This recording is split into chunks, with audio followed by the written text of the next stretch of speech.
ஓம் ஸ்ரீஹரிக ஸ்ரீ வால்மீகி ராமாயணம் அயோத்தியா காண்டம் 1. ஸ்ரீராமரை காட்டிற்கு அனுப்ப கைகேயி தேவியார் வரம் கேட்டு ஸ்ரீராமர் காட்டிற்கு செல்ல உத்தரவிடப்படுகிறார். ஸ்ரீராமரும் அதற்கு உடன்பட்டு தயாராகி தன்னுடைய தந்தையாரிடம் விடைபெற வருகிறார். அப்பொழுது அவர்களுக்கு மர உரி தரப்படுகிறது. அதை அவர்கள் உடுத்திக் கொள்கிறார்கள். அதன் பின்பு நடப்பது சர்க்கம் 38.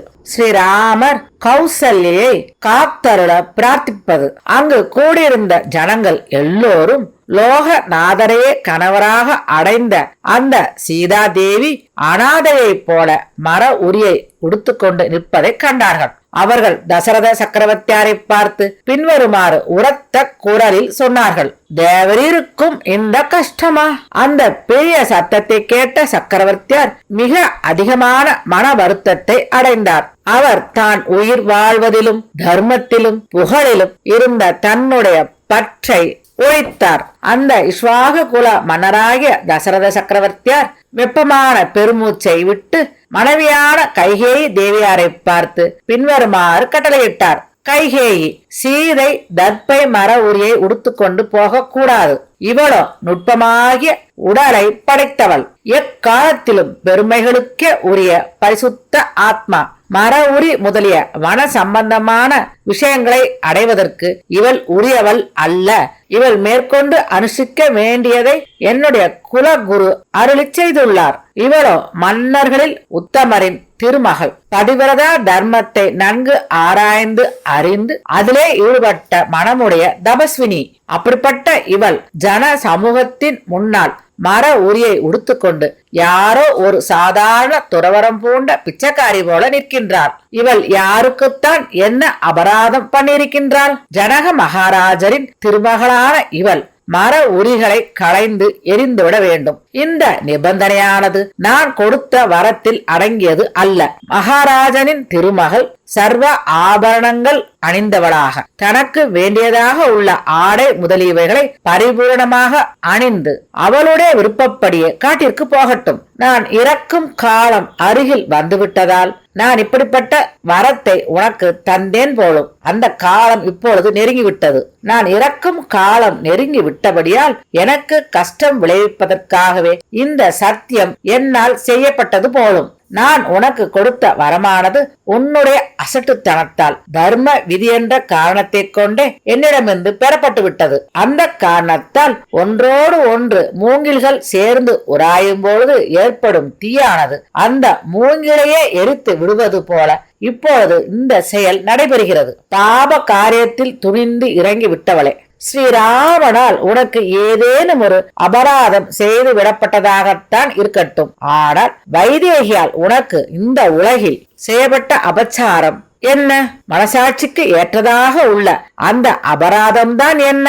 பெண்மான் போன்றவளும் குளிர்ந்த அருள் பொழியும் கண்களை உடையவளும் எப்படிப்பட்டவராக இருந்தாலும் அவர்களுடைய மன வருத்தத்திற்கு இடம் கொடாது நடக்கும் ஒழுக்கம் உடையவளும் பதிவிரதா தர்மம் ஒன்றிலேயே ஈடுபட்டுவிட்ட மனமுடைய தபஸ்வினியும் ஜனக மகாராஜரின் திருமகளுமாகிய இவள் உனக்கு என்ன அபராதத்தை அளவேனும் செய்திருக்கின்றாள்? உனக்கு எல்லளவேனும் செய்த அபராதம்தான் என்ன? பாவத் தொழிலை துரிந்து விட்டவளே, ஸ்ரீராமனை காட்டிற்கு துரத்துகிறதாகிய இந்த ஒரு காரியமே உனக்கு மன திருப்தியை விளைவிக்கவில்லையா என்ன? அதற்கு மேலும் இந்த அறிவிழந்து கிடப்பதை நன்கு விளங்க காட்டுகின்ற பாப செயல்களை ஏன் செய்கின்றாய்? தேவியே, நீ பிரார்த்தித்தது இளவரசு பட்டாபிஷேகம் செய்ய இருந்த இந்த ராமனை பற்றி மட்டும்தான். நான் உனக்கு கொடுத்த வரத்திற்காக நீ கேட்டது இந்த ஒரு விஷயம் மட்டுமே. இதற்கு மட்டுமே நான் சத்தியம் செய்து கொடுத்துள்ளேன். அப்படி இருக்கும் பொழுது நீ இப்பொழுது அதையும் தாண்டி மைதிலி மர உரியை உடுத்துக் கொள்ள வேண்டும் என்று ஏன் ஆசைப்படுகின்றாய்? இப்படிப்பட்ட ஆசையால் நீ நரகத்திற்குத்தான் செல்ல போகின்றாய். மகாத்மாவான சக்கரவர்த்தியார் இப்படியாக சொல்லிவிட்டு துக்கத்தின் கரையை காணாமல் தவித்தார். தன்னுடைய திருக்குமாரனுக்கு நேர்ந்த கஷ்டத்தினால் மிகவும் மன வருத்தத்தை அடைந்தார். அதனால் அவருடைய இந்திரியங்கள் அதனதன் வழியில் அதனதன் செயலை செய்யவில்லை. எனவே அவர் வெறும் தரையில் விழுந்து விட்டார். காட்டிற்கு செல்வதற்கு தயாராகிவிட்ட ஸ்ரீராமர் மேற்கண்ட விதமாக சொல்லிவிட்டு தலையை கீழே தொங்க போட்டுக்கொண்டு வெறும் தரையில் வீட்டிற்கும் தன்னுடைய தந்தையை பார்த்து பின்வருமாறு வேண்டுகோள் விடுத்தார். தர்மம் ஒன்றையே அனுஷ்டிக்கும் தர்மாத்மாவாகிய சக்கரவர்த்தியாரே, எனது திருத்தாயாரும் முதுமை பருவம் அடைந்தவரும் அசட்டுத்தன ஒழுக்கங்கூட இல்லாதவளும் வெகு கீர்த்தி பெற்றவளுமாகி இந்த கோசலையார் தேவரீரிடத்தில் மனம் கோணும்படி நடந்ததில்லை. ஒழுக்கத்தில் சிறந்தவளும் தன்னை அறியாமல் கூட எந்தவித அசட்டுத்தனமான காரியத்தை செய்யாதவளும் யாராருக்கு எந்தெந்த உதவிகளை அளிக்க வேண்டுமோ அவரவர்களுக்கு அவைகளை தரும் திறமை உள்ளவரே. இதுவரையில் கஷ்டம் என்பதையே அனுபவிக்காதவளும் என்னை விட்டு பிரிந்த பிறகு அதனால் சோக கடலில் மூழ்கியவராய் இருக்க போகிறவளுமாகிய இவளை இதுவரையில் இருந்ததை காட்டிலும் அதிகமாக அனுசரணையுடன் காத்தருள மனம் வைக்க வேண்டும். புண்ணியாத்மாவான இவள் என்னையே எண்ணி எண்ணி கவலை உற்றவளாய் இருக்கையில் பூஜ்யராகிய உம்மால்தான் தன்னுடைய புத்திர சோகத்தை கடந்து உயிர் வாழ்ந்திருப்பாள். இந்திர பகவானை போன்றவரை வனத்தில் வாழ சென்றுவிட்ட என்னை பற்றி கவலையுற்று மனம் நொந்து கிடக்கும் இவள் தன்னுடைய உயிரை விட்டுவிட்டு யமலோகத்திற்கு சேர்ந்து விடாத வண்ணம் எனது தாயும் புத்திர வாத்சல்யம் உடையவளுமாகி இவளை தேற்றி ஆதரிக்க தேவரீர் திருவுளம் கொள்ள வேண்டும். சர்க்கம் 39. காட்டிற்கு போக விடைபெற்று கொள்வது. மனைவிகளால் சூழப்பெற்று இருந்த சக்கரவர்த்தியார் ஸ்ரீராமர் கூறுவதை கேட்டார். தவவேஷம் பூண்டிருந்த அவரை உற்று நோக்கி மதிமயங்கினார். மனவேதனையால் மிகவும் பரிதவித்தார். முற்றிலும் திடன் இழந்திருந்த அவர் ஸ்ரீராமரை பார்த்து வாய் திறந்து பேசவும் திறமையற்றிருந்தார். அவரால் ஸ்ரீராமரை கண்ணெடுத்தும் பார்க்க முடியவில்லை. அந்த மகா பாகுவான சக்கரவர்த்தியார் சிறிது நேரம் மூர்ச்சை அடைந்தவராக இருந்தார். அதன் பின் ஸ்ரீராமரையே நினைத்து நினைத்து மிகவும் மனவேதனை அடைந்தார். அதன் பின் அவர் பின்வருமாறு கூறினார். முன் ஜென்மத்தில் நான் அநேக உயிர்களை வருத்தி இருக்கின்றேன். குஞ்சுகள் கன்றுகள் இவைகளோடும் புத்திரர்கள் புத்திரிகள் இவர்களோடும் பிரித்து வைத்திருக்கின்றேன் போடும். ஆகையால் தான் இந்த செயல் எனக்கு விளைந்திருக்கின்றது. அப்படித்தான் நான் எண்ணுகின்றேன். உரிய காலம் வராமல் உடலில் இருந்து உயிர் போவதில்லை போலிருக்கின்றது. அதனால்தான் கைகேயினால் சித்திரவதைப்பட்டு கொண்டிருக்கின்ற எனக்கு மரணம் நேராமல் இருக்கின்றது. மெல்லிய வேஷ்டியையும் உத்திரீயத்தையும் களைந்து எறிந்துவிட்டு திருக்கல்யாண குணங்களே உருவெடுத்த வந்த வண்ணமாக விளங்கிக் கொண்டிருக்கின்றவனாகவும் முனிவர்களின் ஆடைகளை உடுத்துக்கொண்டு விளங்குகின்றவனாகிய திருமகன் என்னுடைய முன்னிலையிலேயே நின்று கொண்டிருக்கின்றான். அவனை நான் துன்பத்தி பற்றி எரிய பார்த்து கொண்டிருக்கின்றேன். இந்த மண் உலகம் ஒன்றையே பெரிதாக பாராட்டி தான் ஒருவளுக்கு மட்டும் நன்மை பயக்கத்தக்க காரியத்தில் ஊக்கம் கொண்டிருக்கின்ற இந்த கைகேயி தன் ஒருத்தியின் காரணமாக இத்தனை ஜனங்களையும் வருத்தமுறச் செய்திருக்கிறாள். இப்படி வெளிப்படையாக சொல்லிவிட்டு கண்ணீரால் மறைந்த கண்களை உடையவராகி ராம என்று ஒரு தரம் மட்டும் உறக்க சொல்லிவிட்டு அதற்கு பிறகு வாய் திறந்து பேசவும் திறன் அற்றவராக இருந்தார். ஒரு முகூர்த்த காலத்திற்கு தன் உணர்வு இல்லாமல் இருந்தார். பிறகு தன் அறிவை பெற்று கண்ணீர் நிறைந்த இரு கண்களை கொண்டு சுமந்திரரை பார்த்து பின்வருமாறு கட்டளையிட்டார். நீர் மன்னர்களுக்கு உரிய ரதம் ஒன்றை சிறந்த குதிரைகளை பூட்டி கொண்டு வரும். மகா பாக்கியவான் ஆன இவனை இந்த இடத்திலிருந்து ஜனசஞ்சாரமற்ற நாடுகளுக்கு அப்பால் வெளியில் கொண்டு போய் சேரும். சத் புருஷர்கள் கூட பூர்வ ஜென்ம பாவ புண்ணிய பலன்களுக்கு ஏற்ப பலன்களை அடைய வேண்டும் என்று கூறப்பட்டிருக்கின்றது. எனவேதான் புண்ணியாத்மாவும் தர்ம நெறி பிறளாத வீரனுமாகிய இவன் பிதாவாலும் மாதாவாலும் கானகத்திற்கு ஓட்டிவிடப்படுகின்றான் என்று நான் நினைக்கின்றேன். கட்டளைகளை சரியாக கால தாமதமின்றி செய்ய வல்லவராகிய சுமந்திரர் சக்கரவர்த்தியாரது கட்டளையை தலையை வணங்கி ஏற்றுக்கொண்டு ரதம் ஒன்றை நன்கு அலங்கரித்து குதிரைகளை பூட்டி அந்த இடத்துக்கு கொண்டு வந்து சேர்த்தார். பிறகு சாரதியான சுமந்திரர் சக்கரவர்த்தியாருக்கு முன்பாக வந்து கைகளை கூப்பி வணங்கி சக்கரவர்த்தியாரின் திருமகனுக்காக திருத்தேர் ஒன்றை பொன்மயமாக அலங்கரிக்க பெற்று உத்தம குதிரைகளை பூட்டி சித்தமாக கொண்டு வந்திருக்கின்றேன் என்று கூறினார். எந்த இடத்திலும் எந்த காலத்திலும் எதையும் குற்றம் இல்லாமல் செய்வதில் வல்லவராகிய சக்கரவர்த்தியார் பொக்கிஷ குவேலில் பரிசுத்த மூர்த்தியாய் முற்றிலும் திருவுளத்தில் நம்பிக்கை பெற்று விளங்கும் தனாத்யக்ஷனை விரைவாக வரவழைத்து பின்வருமாறு கட்டளையிட்டார். வைதேகிக்கு இவ்வளவு வருஷங்களுக்கும் கணக்கிட்டு போதுமான சிலாக்கியமான ஆடைகளையும் சிறந்த ஆபரணங்களையும் விரைவாக கொண்டு வரும். சக்கரவர்த்தியாரால் கட்டளையிடப்பட்ட அவர் அந்த நிமிடமே பொருள்கள் இருக்கும் அறைக்கு சென்று எல்லாவற்றையும் எடுத்துக்கொண்டு வந்து அது எல்லாவற்றையும் சீதா பிராட்டியாருக்கு சமர்ப்பணம் செய்தார். காட்டிற்கு செல்ல சித்தமாக வந்திருக்கின்றவளும் யாருடைய கர்ப்பத்திலும் வாசம் செய்யாமல் தானாய் அவதரித்தவளுமாகிய மகாலட்சுமியான வைதேகியார் சாமுத்திரிக லட்சணப்படியுள்ள தன்னுடைய அவயங்களில் அந்த சிறந்த ஆபரணங்களை அணிந்து கொண்டார். நன்கு அலங்கரிக்க பெற்ற வைதேகியார் சூரிய உதயத்தில் உதித்த கிரணங்களையுற்ற சூரிய பகவானது ஒளி ஆகாசத்தை எவ்வண்ணம் பிரகாசிக்குமோ அதை போலவே அந்த திருமாளிகையை தன்னுடைய ஒளியால் பிரகாசிக்கச் செய்து விளங்கினார். வைதேகியாரின் கணவரின் தாயாரான கோசலா தேவியார் குற்றமுள்ள செயல் எதற்கும் இடம் கொடாது நடக்கும் பழக்கமுடைய மைதிலியாரை தனது இரு திருக்கரங்களாலும் தழுவி அணைத்து உச்சிமோந்து அவளை பார்த்து பின்வரும் உபதேசத்தை இதமாக சொன்னாள். இந்த மானிட உலகத்தில் கணவர்களால் எப்பொழுதும் சுகமாக காப்பாற்றப்பட்டிருந்தாலும் உத்தம குலங்களில் பிறவாதிருக்கின்ற சில ஸ்திரீகள் முன் வினையால் கஷ்ட தசையில் இருக்கும் அவரவர் கணவனிடம் மரியாதையாய் நடந்து கொள்வது இல்லை.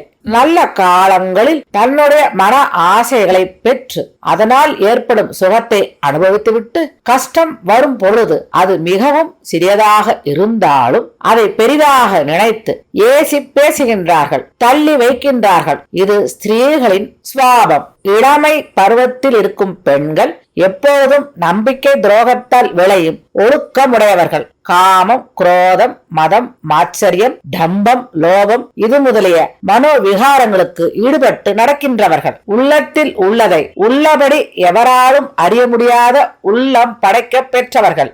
அநியாய தொழில்களிலும் மனம் கூசாது துணிந்துவிடும் பண்பு உடையவர்கள். ஒரு நொடி பொழுதில் கணவன் என்னும் பந்தத்தையே துறந்து விடுபவர்கள். அவர்கள் எதில் அசையாத பக்தியை வைக்க வேண்டுமோ அவைகளில் அப்படிப்பட்ட பக்தியை வைக்காத மனம் படைக்க பெற்றவர்கள். இக்காரணத்தினால்தான் ஸ்திரீகளது உள்ளமானது பிறந்த புகுந்த குலங்களின் உயர்வில் நிலை பெற்றிருக்கிறதில்லை.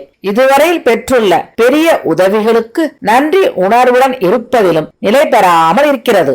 எதை செய்தால் மோட்சம் உறுதியாக கிடைக்குமோ அந்த தத்துவ ஞானத்திலும் நிலை பெறாமல் இருக்கிறது. அக்னி சாட்சியாக சத்தியம் செய்து பாணி கிரகமாய் சமர்ப்பணம் என்பதிலும் நிலை பெறாமல் இருக்கிறது. பதிவிரதா தர்மத்திலும் புண்ணியத்திலும் தர்ம நூல்களின் உபதேசத்திலும் புலன்களை அடக்கி காம குரோதங்களுக்கு இடம் கொடாத வண்ணமாக நடக்கும் மன தேர்ச்சியிலும் சஞ்சலம் அடையாத பக்தியுடைய புண்ணியாத்மாக்களாகிய ஸ்திரீகளுக்கு கணவன் ஒருவன்தான் எல்லா விதத்திலும் அடைக்கலம் கொடுப்பவனாக கூறப்பட்டிருக்கின்றது. காட்டிற்கு அனுப்பிவிடப்பட்ட என்னுடைய திருமகன் உன்னால் அவமதிப்பை அடையக்கூடியவன் அல்லன். இவன் செல்வ பெருக்கில் வாழ்ந்து கொண்டிருப்பவனாக இருந்தாலும் சரி, வறுமை கொண்டு வாழ்ந்து கொண்டிருப்பவனாக இருந்தாலும் சரி, உனக்கு கண்ணுக்கு முன்னால் காணப்படும் பிரத்யட்ச தெய்வமாக எப்பொழுதும் விளங்கட்டும். சீதா பிராட்டியார் அவள் கூறியதை தனது திருவுளத்தில் ஏற்றுக்கொண்டார். தனது கைகளை குவித்து வணங்கி கணவரின் திருத்தாயாரை பார்த்து எந்த ஒரு தர்மத்தினால் புருஷார்த்தங்கள் எல்லாம் கிடைக்குமோ அதை நன்கு விளங்க காட்டுகின்ற பல நூல்களின் திரட்டை ஒன்றாக சேர்த்து பின்வருமாறு கூறினார். கணவனிடம் எப்படி நடக்க வேண்டும் என்பது எனக்கு உபதேசிக்கப்பட்டிருக்கிறது. மேலும் இப்பொழுது அது எனக்கு உங்கள் மூலம் ஞாபகப்படுத்தப்படுகின்றது. கணவரின் திருத்தாயாரான நீர் அடியாளுக்கு இப்பொழுது உபதேசம் செய்தருடைய எல்லாவற்றையும் அடியாள் பக்தி சிரத்தையுடன் சிரமேற்கொண்டு அனுஷ்டிப்பேன். எனது கணவரின் தாயாரான நீர் அடியாளை பதிவிரதா தர்மம் என்பதை உள்ளபடி அறியாத பெண் பிள்ளைகளின் ஜனவர்க்கத்தில் ஒருத்தியாக மனதில் நினைக்க கூடாது.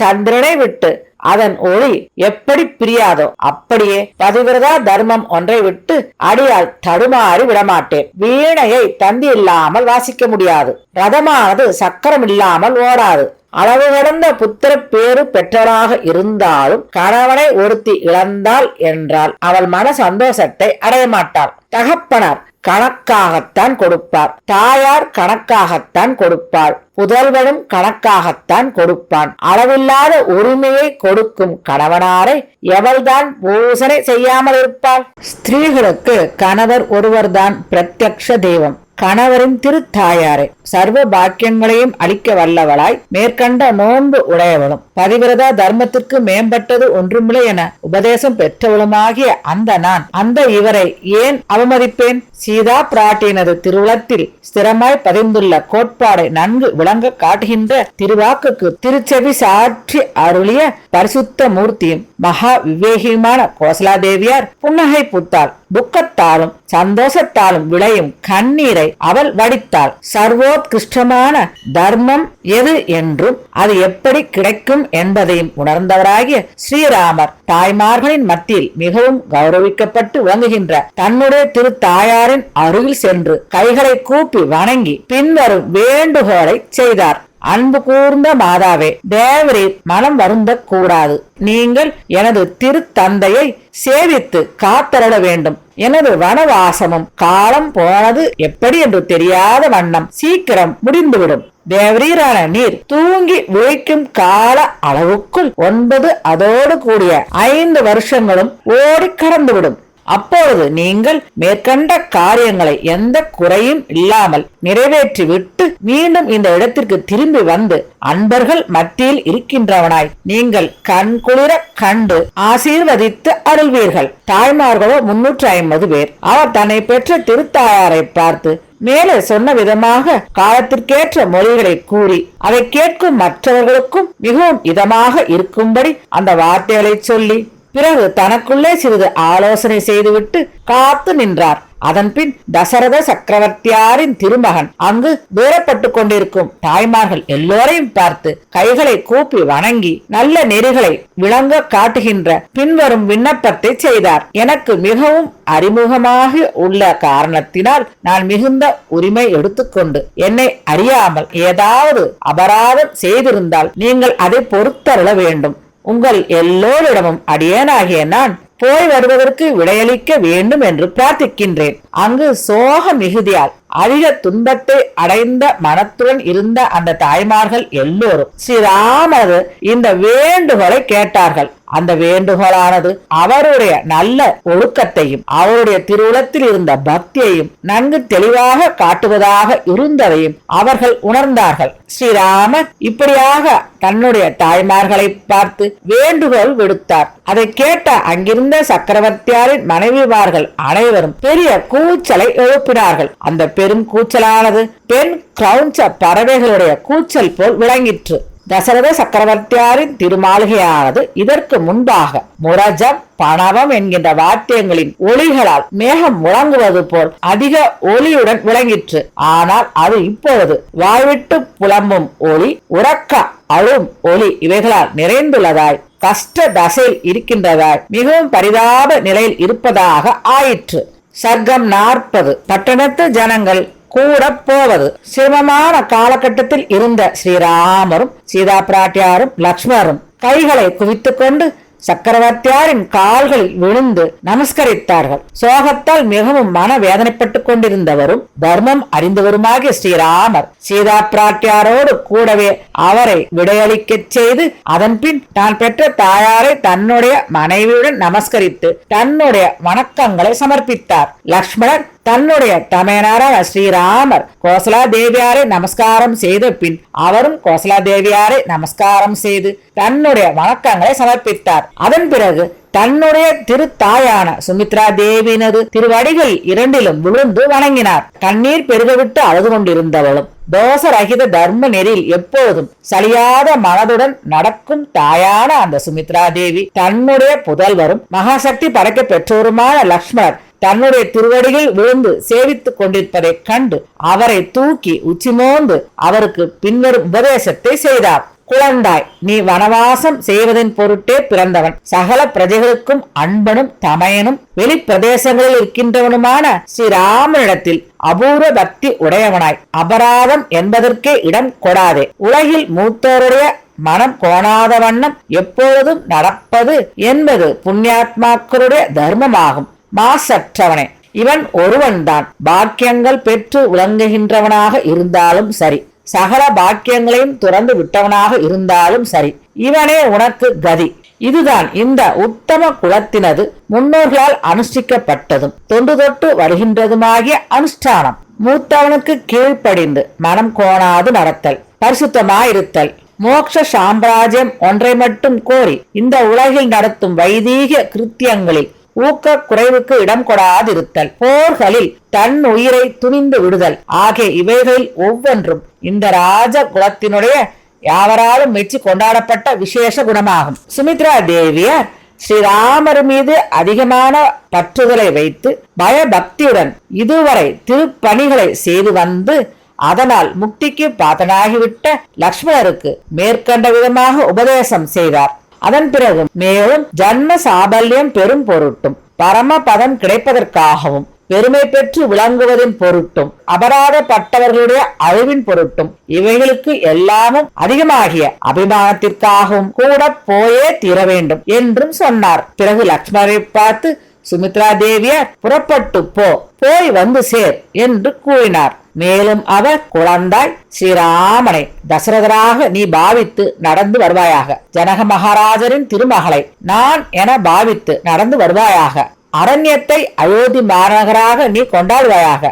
மனக்குறைவு என்பது இல்லாதபடி போய் வா என்று கூறினார். அதன் பிறகு பணிவு என்பதன் பெருமை அறிந்தவரும் மிகுந்த பணிவு உடையவருமாகிய சுமந்திரர் கைகளை கூப்பி வணங்கி, இந்திரனுடைய சாரதியான மாதலி என்பவன் இந்திரனிடத்தில் எவ்வளவு பணிவாக கேட்பானோ அதை போலவே ஸ்ரீராமரிடம் பின்வருமாறு தன்னுடைய வேண்டுகோளை தெரிவித்தார்.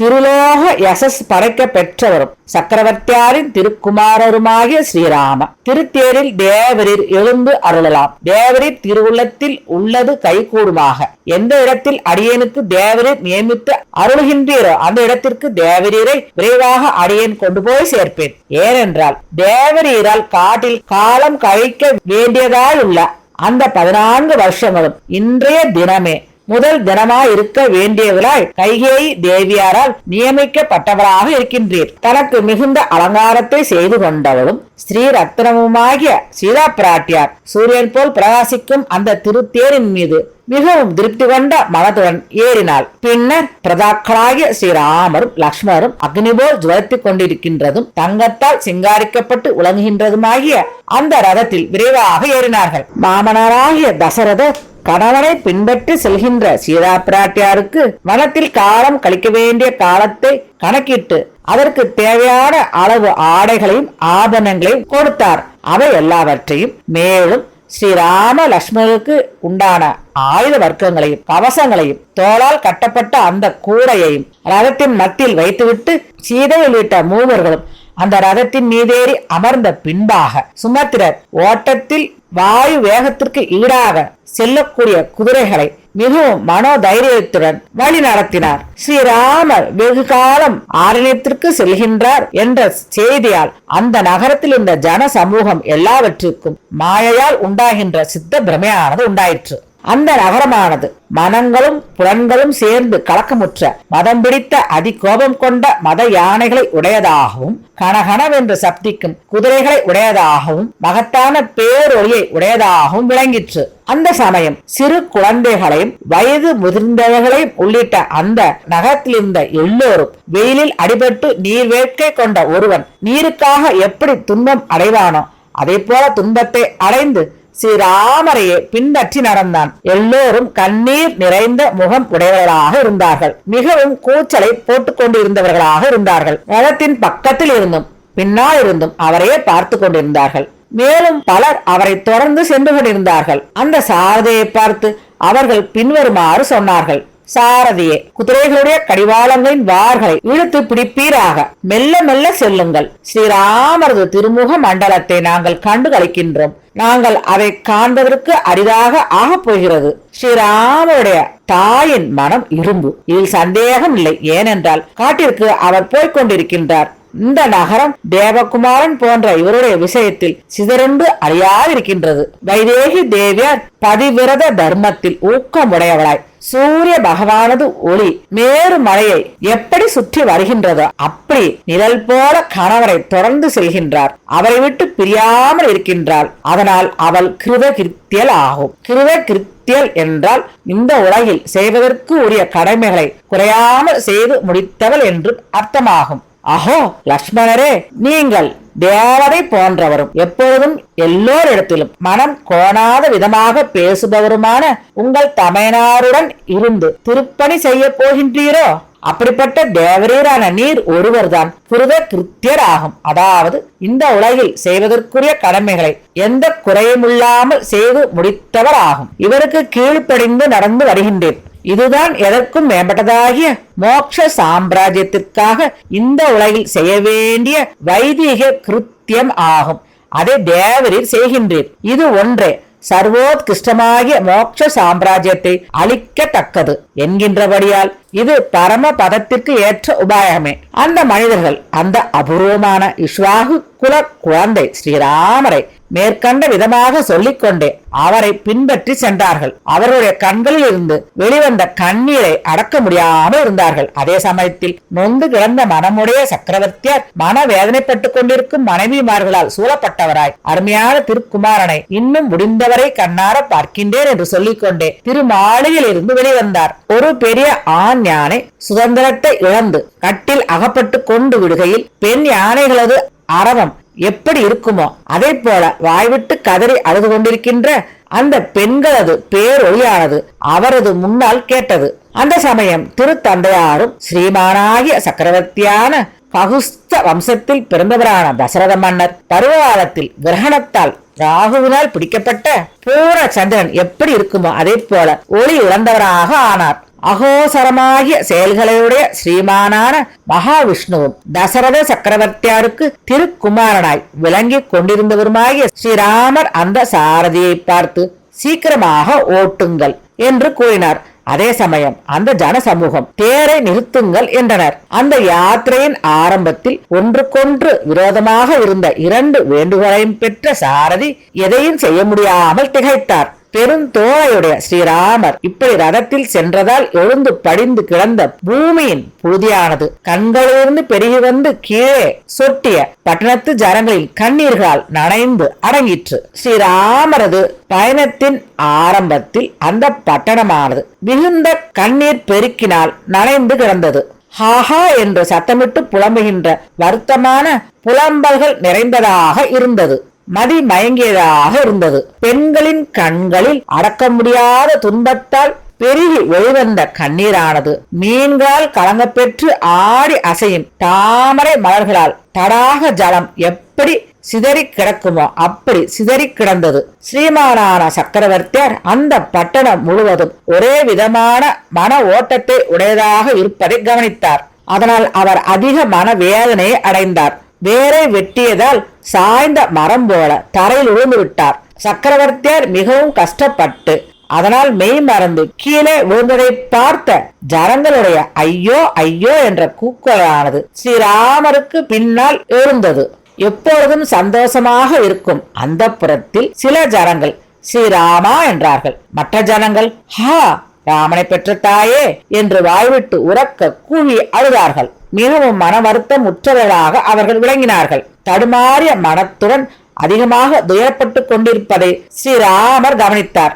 சக்கரவர்த்தியாரும் திருத்தாயாரும் தன்னை பின்பற்றி வந்து கொண்டிருப்பதை அவர் கவனித்தார். வலையில் அகப்பட்ட மான்குட்டி தாய்க்கு எப்படியோ அதே போலவே தர்ம பாசத்தால் கட்டுண்ட அவர் அவருடைய கண்களுக்கு புலனாகாமல் செல்ல வேண்டும் என்று மனதில் நினைத்தார். வாகனங்களிலேயே எப்போதும் செல்கின்றவர்களும் கஷ்டத்தையே அறியாதவர்களும் எப்பொழுதும் சுகத்திலே இருப்பவர்களுமான அவர்கள் இருவரும் கால்நடையாக வந்து கொண்டிருப்பதை அவர் கவனித்தார். அதை தான் தவிர்க்க முடியாமல் இருப்பதை அவர் மனதில் நினைத்து சாரதியை பார்த்து வேகமாக செல்லுங்கள் என்று வேண்டிக் கொண்டார். புருஷோத்தமனான அவர் தன்னுடைய தாயும் தந்தையும் மிகவும் துன்பத்தை அடைந்து தன்னுடைய தேரின் பின்னால் வந்து கொண்டிருப்பதை பார்த்து அங்குசத்தால் குத்துண்ட யானை எப்படி வருந்துமோ அதே போல மிகவும் வருந்தினார். தன்னுடைய திருக்குமாரனிடத்தில் அதிக அன்பு வைத்திருந்த ஸ்ரீராமரின் திருத்தாயார் கட்டுப்பட்டிருக்கும் கன்றை உடைய ஒரு பசுவானது தன் கன்றென்னும் காரணத்தால்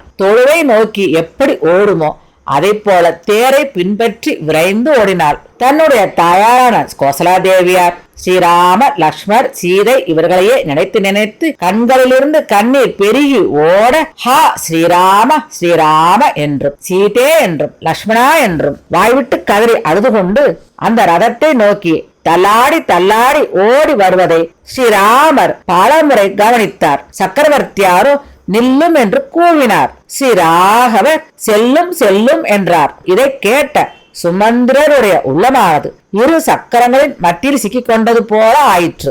அந்த சமயம் ஸ்ரீராமர் சுமந்திரரை பார்த்து கேள்வி கேட்கப்பட்டு பதிலுரைக்க வேண்டியவராக இருக்கின்றேன்.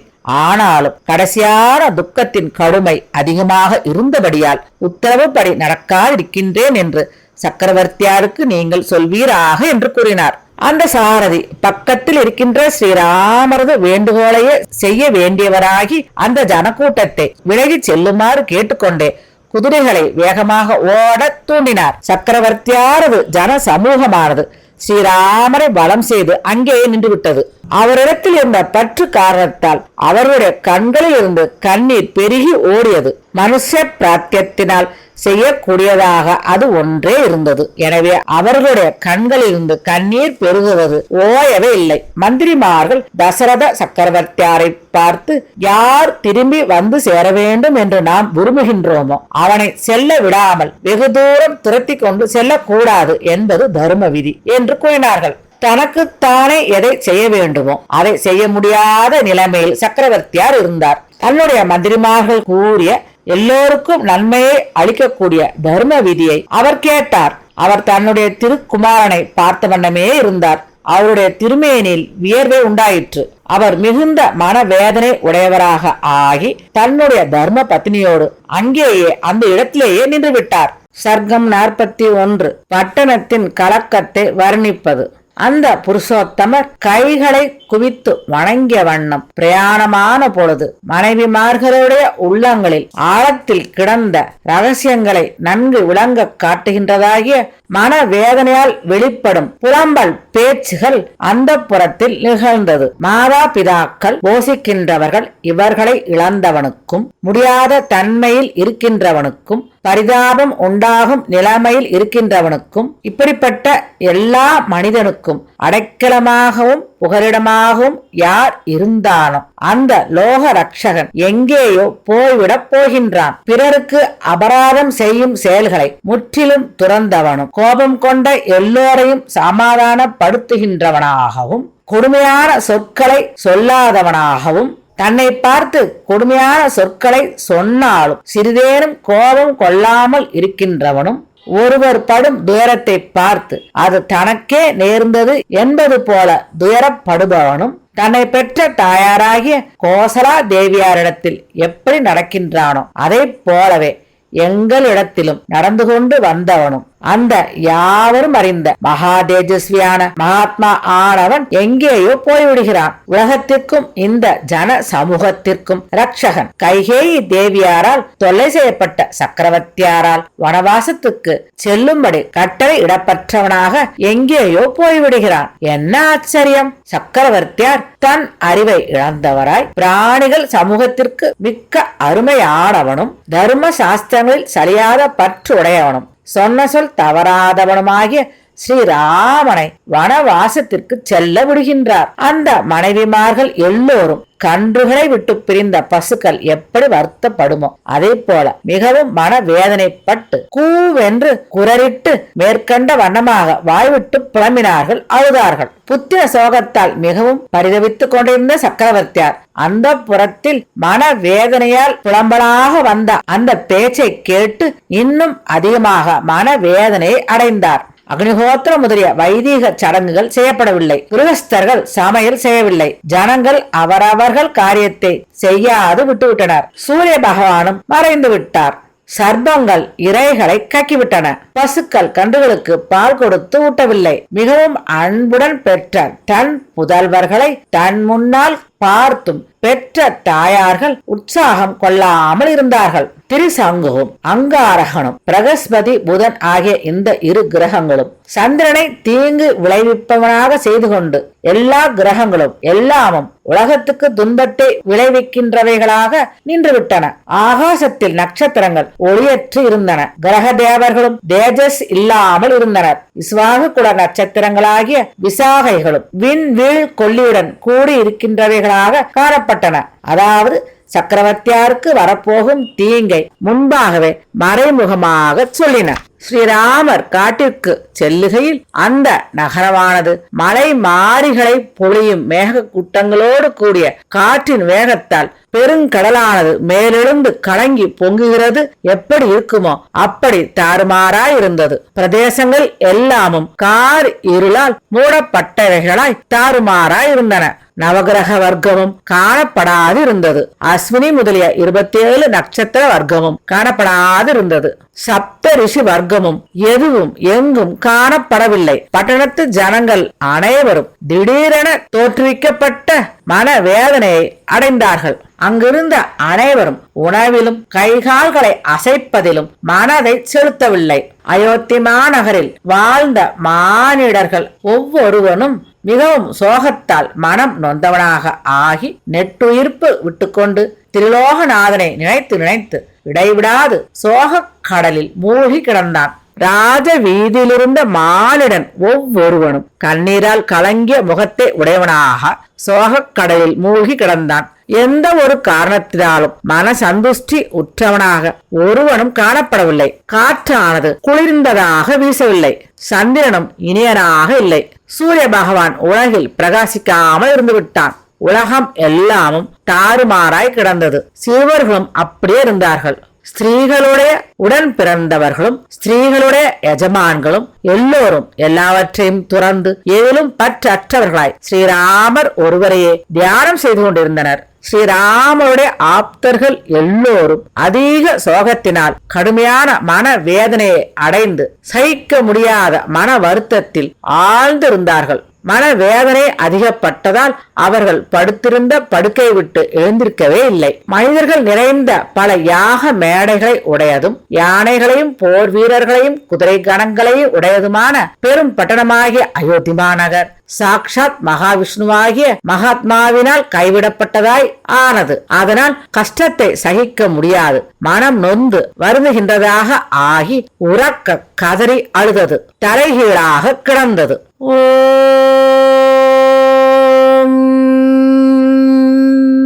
சீதாராமரின் பாதங்களுக்கு நமஸ்காரம். ஸ்ரீ ராமச்சந்திர மூர்த்தியின் பாதார விந்தங்களில் சமர்ப்பணம்.